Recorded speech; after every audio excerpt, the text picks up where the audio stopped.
In this video, we're just going to go over a basic introduction into limits and how to evaluate them analytically and graphically.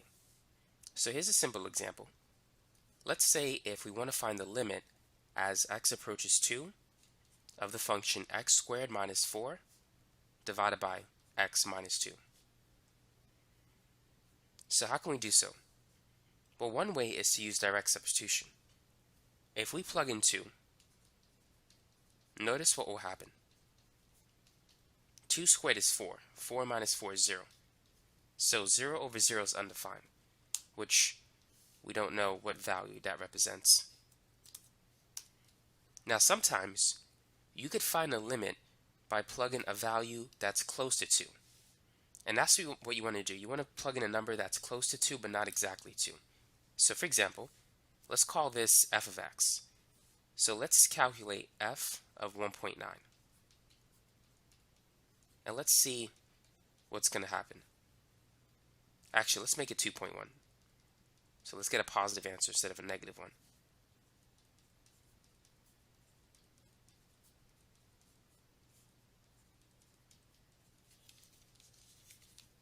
(2.1 squared minus 4), that's about 0.41, and 2.1 minus 2 is 0.1, so this is going to be 4.1. Now what if we pick a value that's even closer to 2? For example, let's try 2.01.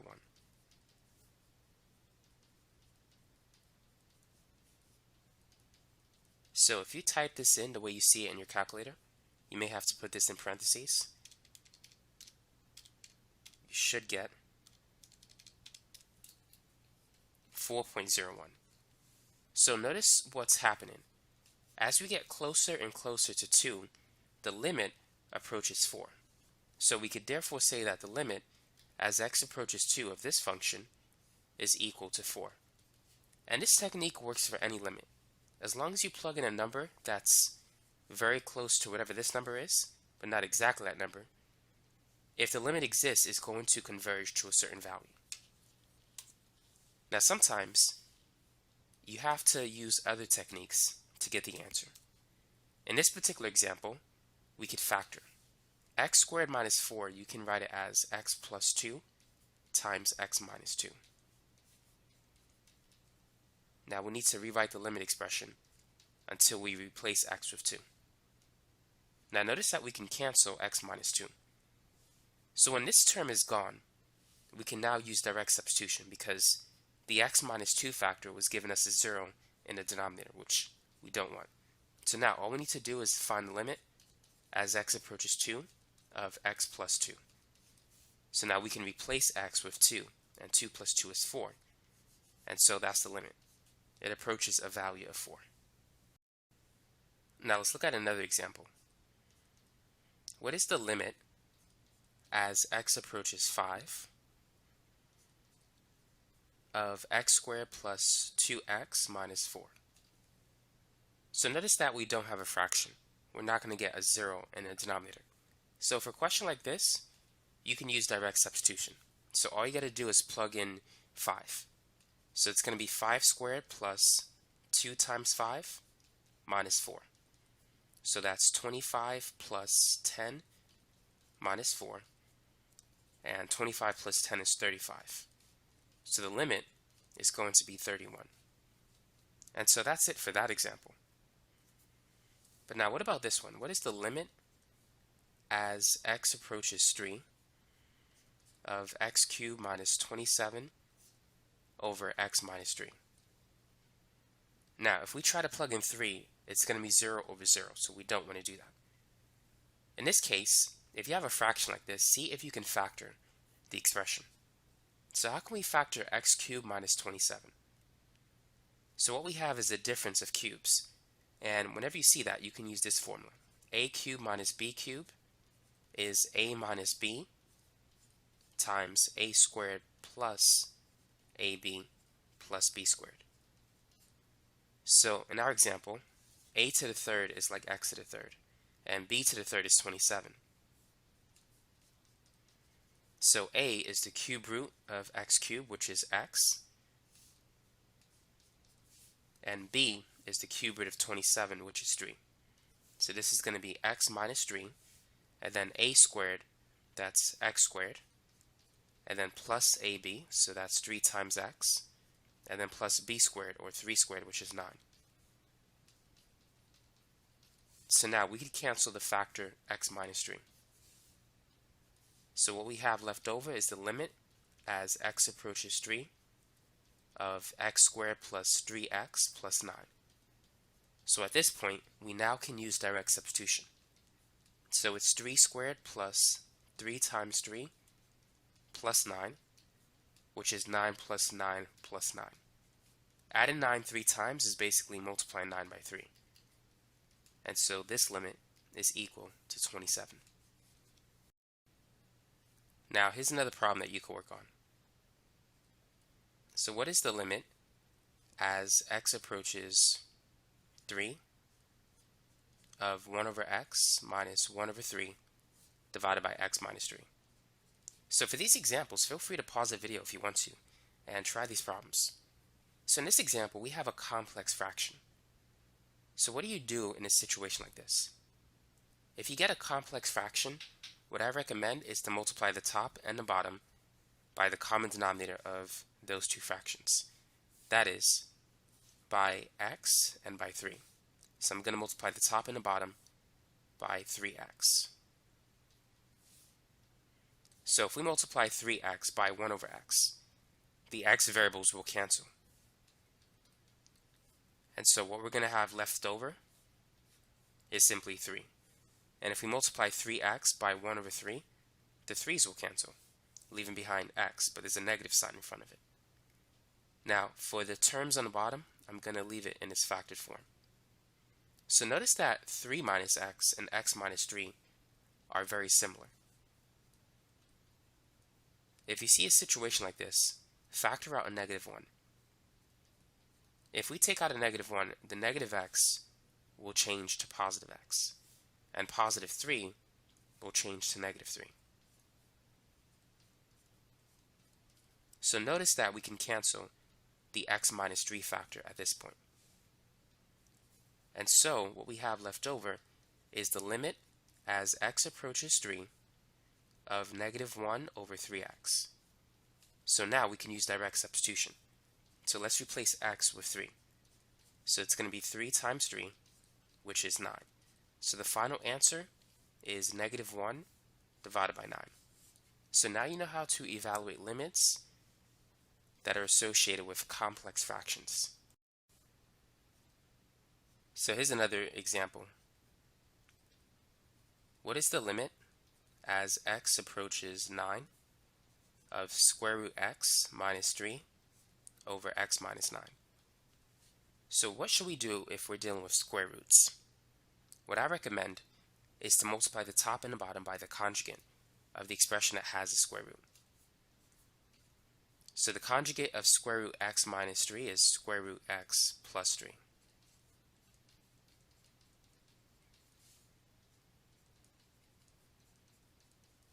So in the numerator, we need to FOIL. So the square root of x times the square root of x is the square root of x squared, which is simply x. And then we have the square root of x times 3. So that's going to be plus 3 square root x. And then these two will form negative 3 square root x. And finally, we have negative 3 times positive 3, which is negative 9. Now on the bottom, I'm not going to FOIL the two expressions. I'm going to leave it the way it is, because my goal is to get rid of the x minus 9. I want to cancel it. So now negative 3 and positive 3 add up to 0. So what we have left over is the limit as x approaches 9 of x minus 9 divided by x minus 9 times the square root of x plus 3.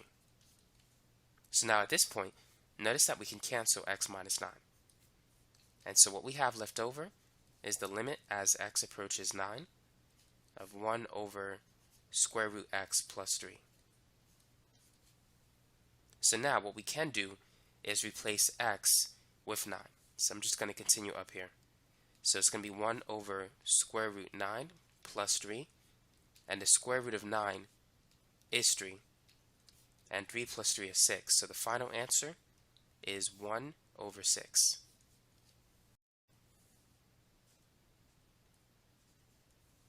Now let's look at this example. What is the limit as x approaches 4 of the expression 1 over square root x minus 1 over 2 divided by x minus 4? So this time we have a complex fraction with radicals. That means we need to multiply the top and the bottom not only by the common denominator but also by the conjugate. But let's start with the common denominator. So I'm going to multiply the top and the bottom by these two. That is by 2 square root x. So when I multiply 1 over square root x times 2 square root x, the square root x terms will cancel, leaving behind positive 2. So I have the limit as x approaches 4 with a 2 on top. And if I multiply these two, the 2's will cancel, leaving behind the square root of x. And so on the bottom I have 2 square root x times x minus 4. So now my next step is to multiply the top and the bottom by the conjugate of the radical expression. That is by 2 plus square root x. Now I'm only going to FOIL the top part, not the bottom. So we have 2 times 2, which is 4.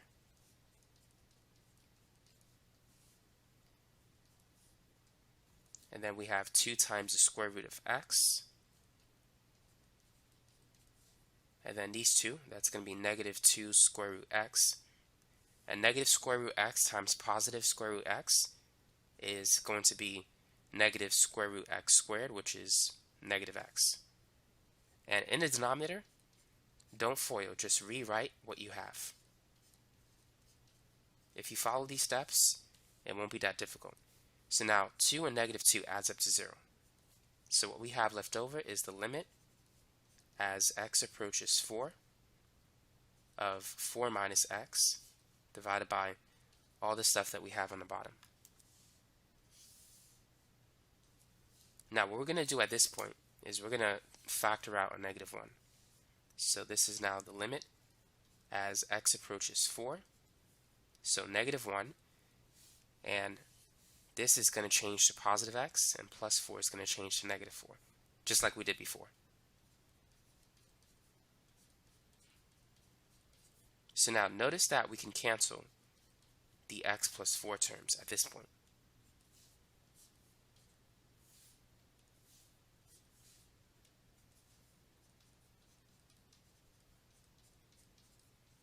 So this is what we have left over.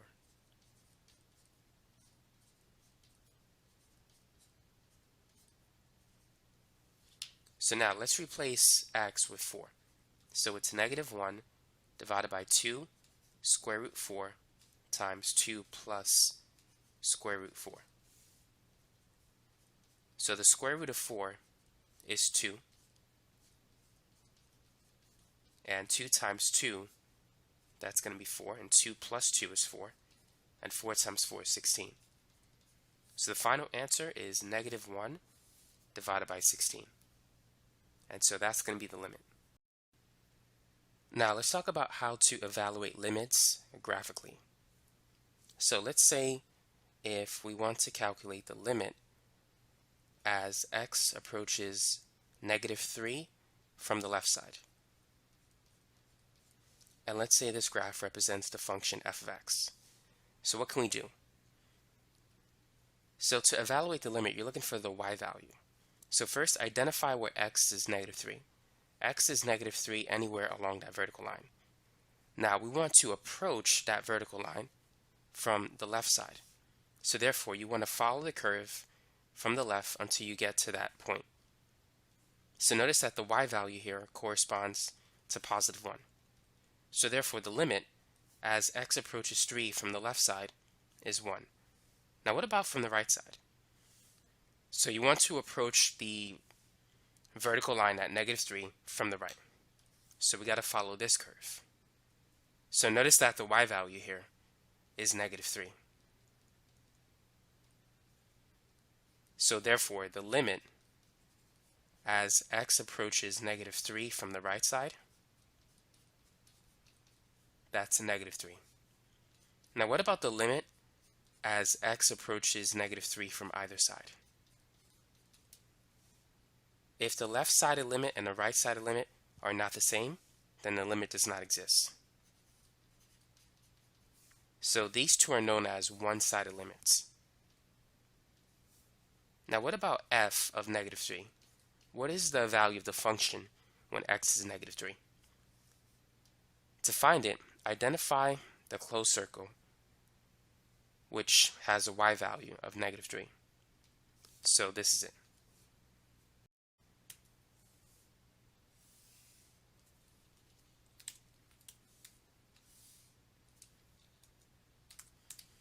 Now let's work on some more problems.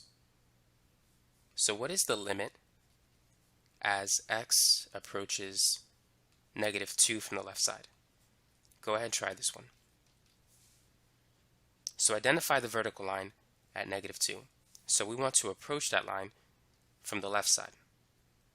So notice that the y value is negative 2. So what is the limit as x approaches negative 2 from the right side? So this time, we want to approach the vertical line from the right, and it points to the same value, negative 2. So therefore, the limit as x approaches negative 2 from either side does exist, because these two, they match. So therefore, it's going to be negative 2. Now, what is the function value when x is negative 2? So look for the closed circle that's on this vertical line. And so that's this point where the y value is positive 2. So as you can see, it's not very difficult to evaluate limits graphically. Now let me give you a new set of problems. Evaluate the limit as x approaches positive 1 from the left side, from the right side, and from either side, and also find the function value when x is 1. So x is 1 anywhere along that vertical line. So if we approach it from the left side, notice that the y value is positive 1 there. And if we approach it from the right side, the y value is 3. So because these two do not match, the limit as x approaches 1 does not exist.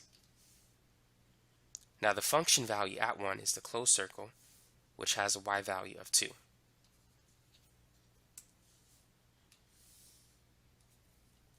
Now here's the last set of problems like this. What is the limit as x approaches positive 3 from the left side and from the right side,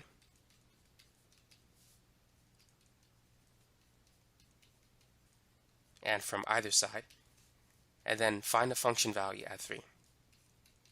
So notice that at x equals 3 we have this vertical asymptote. So as x approaches 3 from the from the left side, notice that it goes down to negative infinity.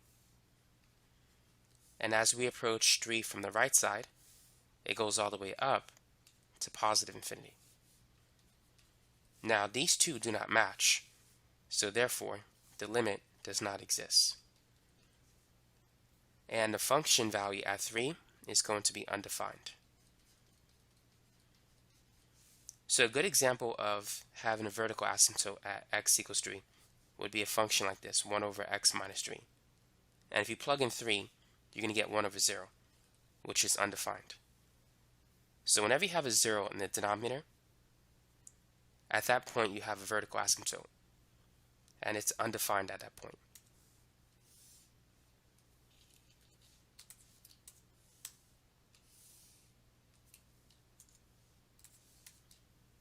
Now at negative 3, we have what is known as a jump discontinuity. The graph doesn't connect. At -2, we have what is known as a hole. A hole is a removable discontinuity. A jump discontinuity is not removable. So this is another example of a jump discontinuity. It's a non-removable discontinuity. And here we have an infinite discontinuity, which is also non-removable.